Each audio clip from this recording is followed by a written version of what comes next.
So we're doing a tech and startups intro to cybersecurity or something like it. And this is Nathan Riehl, and Nathan is, well, he's an expert.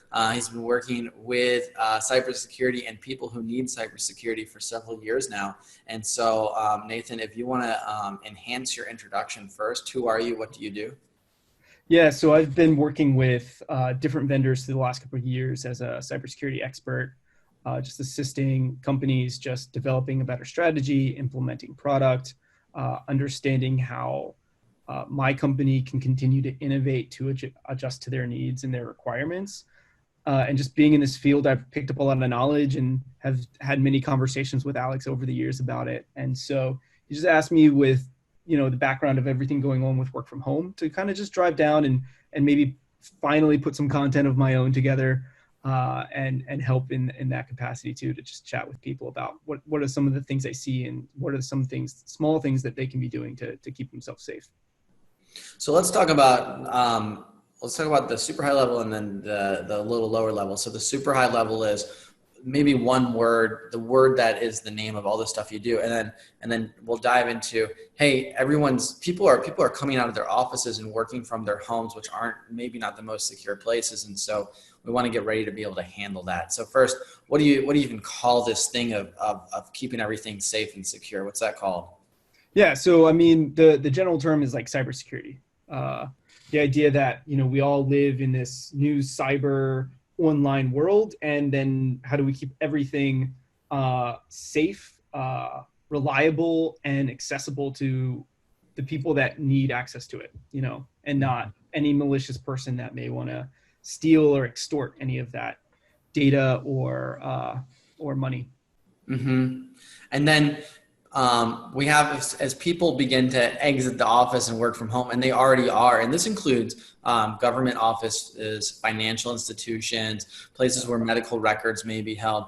As people more and more need to do even that kind of sensitive work from home, what would employers, organizers, and other people who are protecting that, what might they be worried about? Yeah, and let me boil down, 40 years of history into about 10 seconds here, right? Like back in the day, you had a computer, a device, and it sat someplace, and the only way to get the information on it was to interact directly with it. In the modern day of the internet, as things have grown and bloomed, it's so easy to get access to different pieces of information wherever you might be across the world. And so what's happened now is that as some of those even concepts of having a network and having everyone on your local network are slowly falling apart, there's just so much more ease of access into that data. Mm-hmm. And so, you might be using a VPN to log into your workspace. You might just be using an application that you might log into directly, whether that's Zoom, which is the product Alex and I are using right now, all cloud-based.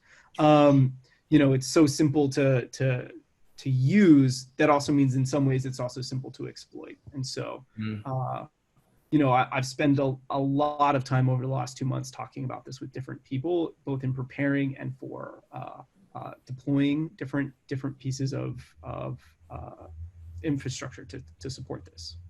Yeah.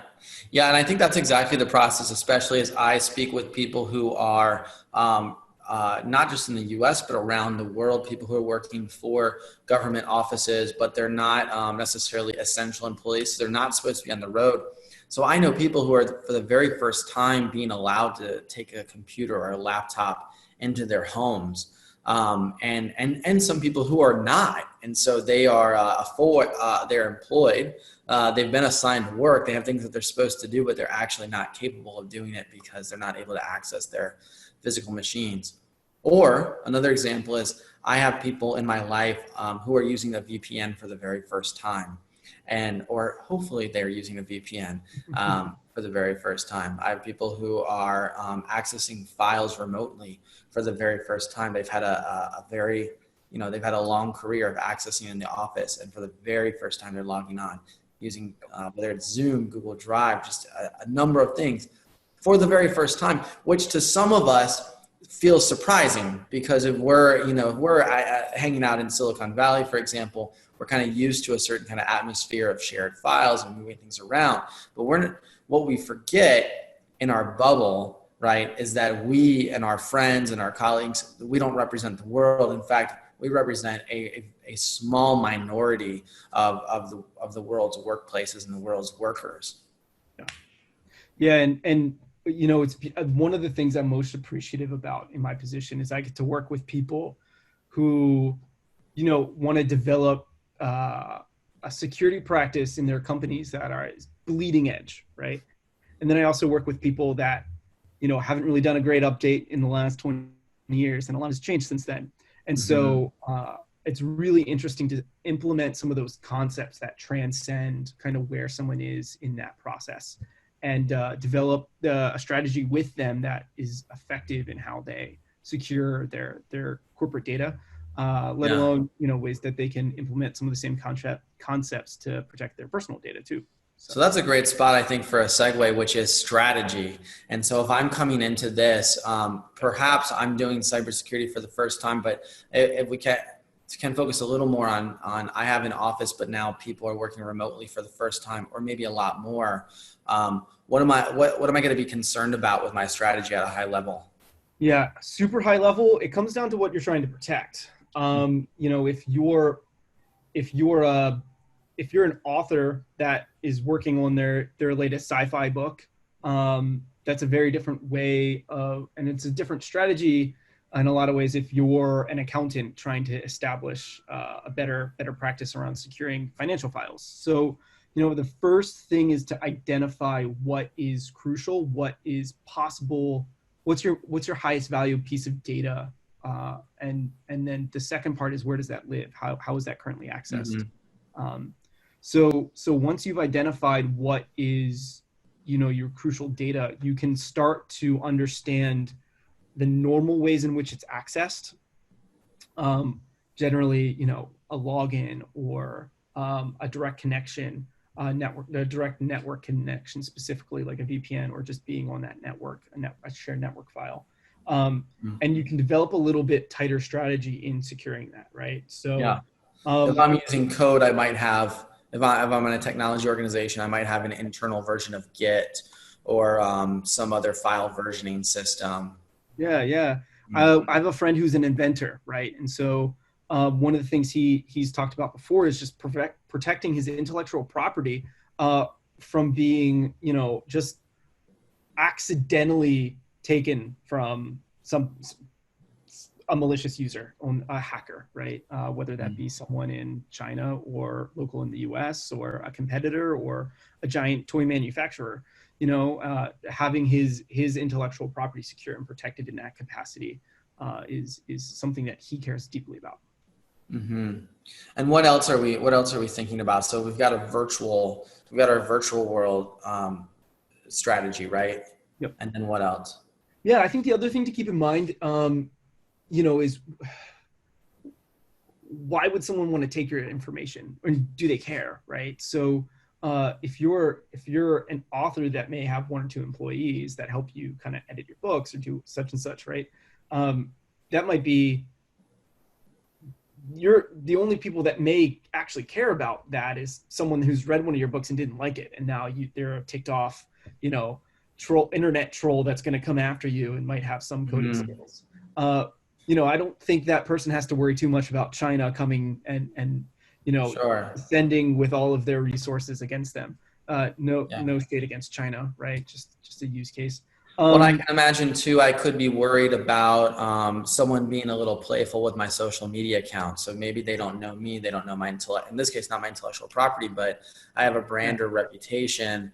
And so I want to be careful that, I might have an assistant who has access and even runs my social media, but I don't want playful pranksters, getting into my social media accounts. No, that's a perfect example. One of the big things that have been a huge uptick right now is the number of people that have small corporate businesses. They usually operate off contract, and they don't have passwords they don't have another form of authentication set up for access to that Zoom. And then, you have this Zoom, you're doing a business meeting, and all of a sudden, someone comes in and they're having unsavory content just blasting in the middle of your meeting, and you have to scramble to take that out. It hurts their business at the end of the day.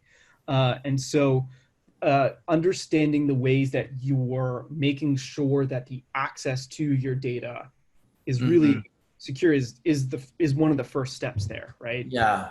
And I'll add one more thing, and I bet you, I'm going to guess 50% of our viewers will know what this is, but a DDoS attack, right? And so that's the people infiltrating my system don't care about what's on my system. They want to use the system, the processing power, the bandwidth, the internet power to send signals from my computer systems to a targeted web page or a targeted system to shut it down by overwhelming it. So the way that attack works is I get as many computer cycles as I can, and I point all those computer cycles at a web page or some other server on the network, and I just keep sending signals. So many that target can't process all the signals, and it has to shut down, or it comes to such a crawl that it can't operate. So it's not just it is what I'm protecting, but it's also like I have a business to run, and something else is overwhelming my system in order to get at a different target. I may not be the target. I may be used as a tool to get to another target. And I think that's still an interesting danger.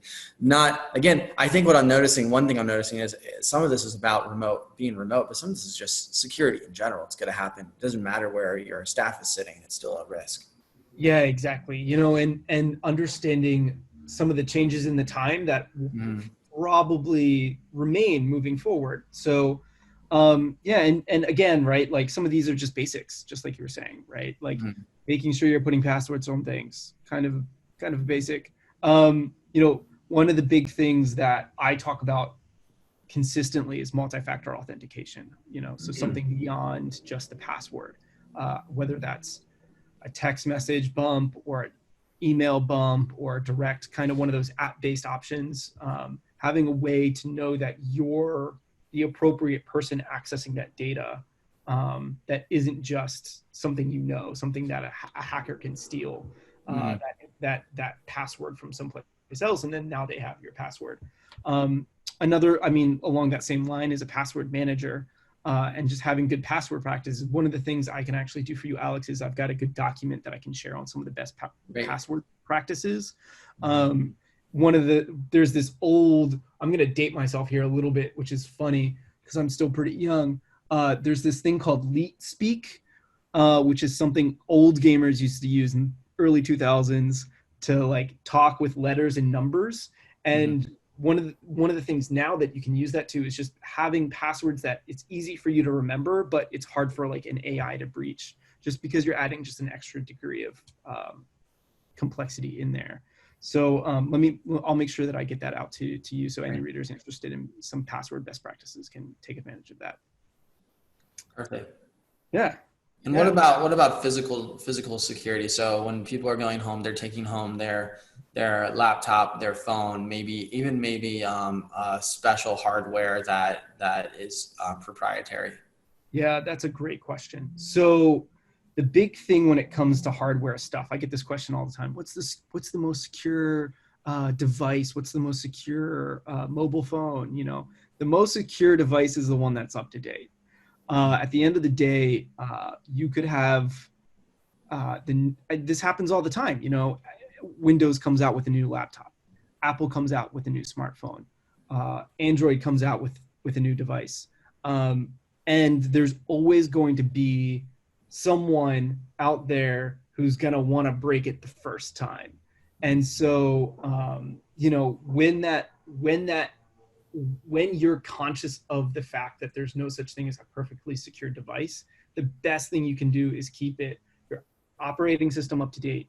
The thing that sits just alongside that, debatably more important, is the browser you use, keeping your browser up to date. Another thing that often gets overlooked is when I use the term like firewall, it's usually like this concept of a device that sits in a network. There's a firewall that's on most modern laptops and such things, just to make sure that some of those basic network protocols aren't making sure that's turned on. All those sorts of things are just super helpful in just keeping your device secure. Encryption is kind of the last one that sits in there. Knowing that at the end of the day, you could lose your laptop, you could lose your phone, and knowing that there's no way for someone to get in there, just, hardwire some code together and break right into there, right around the password, because it's encrypted, because you have that extra degree of security within that device. And Nathan, what other high level elements might there be? Yeah, good question. So when we're talking about data, when we're talking about devices, I just mentioned something getting stolen, right? So making sure you've backup, making sure you have a secure backup, right? So, whether something's internet-based, having a hard copy. If something's hard copy, maybe having a secure internet-based, cloud-based backup system. Some of those things, one of the things that comes up recently, I'm going to use a term that's been used very heavily in the media, which is ransomware. When you have a backup, that means that if one of those gets compromised, you have a spare, right? Like you have access to that data in another format. Those things come in really heavily when you are just being conscious of what's important data and how you can make sure that you're being conscious of that data. Just the basics that I talked about before. Yeah. That's fantastic. So just to attempt to recap that, when we're thinking about cybersecurity as a whole, and it sounds like we're going to include this whether we're in the office or we have employees outside the office, we're concerned about what is it in the first place we need to protect? Where does that stuff sit, and what are the protocols to secure those things? We're really concerned about password management, and I'm going to leave that there. That's kind of the virtual stuff. Everything's secure. With our hardware, we're concerned that we have it up to date. We have an up-to-date browser. We have up-to-date firmware. We have up-to-date operating system. So we've got that. And then further with our hardware, we want to make sure our devices are encrypted and locked down, dual multi-factor authentication, and then authentication, I think is the word. And then finally, like when it does get lost or stolen, because if you've got a group of people, if you've got a bunch of devices hanging out, one day one of them's going to disappear and it's gone. You want to make sure that that's backed up, or it fails or whatever. You want to make sure you've got a backup, and you want to be thinking about, well, if it's a virtual backup, what kind of virtual backup do I need? If it's a physical backup, what kind of physical backup do I need? Is that about, would you say that's the rundown? Yeah, I think so. I think that covers a lot of the basics. I think that, if the majority of people followed some of those steps, I think we'd see a lot more secure ecosystem. We'd see a lot more consciousness when it comes to protecting those things, and fewer people taking advantage of on the internet. Nathan, this is really helpful. I think we're gonna close down this. We're gonna call this part one. Wrap up part one, and then hopefully folks will join us as you give us a deeper dive into how we can really start accessing each one of those points. Now here's a riddle for you. What does Tesla's founder-president and Groupon's founding CEO have in common? They were both removed from the companies they started. Stay with me for another, minute, and understand this: more than 3 out of 4 founders are ousted from their role before year 5. That's before IPO, before acquisition, before wild adoption. And as a result, you leave potentially millions of dollars on the table for your successor to pick up. But that won't be you, right? Imagine how good it will feel to carry out your vision for your org as a leader for years to come. Are you a founder of a software startup with a live product and a team? If so, can you see yourself learning to grow alongside your company? I've been working with founders and Fortune 100 companies for a decade, and I have a gift for you. It's free. It's a webinar, and it explains why CEOs and other founders are essentially removed from your company and what you need to do to stay. Move now, click the link in the description to transform from a founder CEO to a growth CEO, to scale your org, keep your money, and have a worldwide impact. The link to the free webinar is in the description, and I'll see you on the other side. I'm so glad you joined us today. If this video was helpful, give it a like.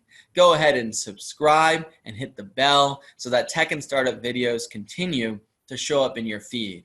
I'll see you in the other videos.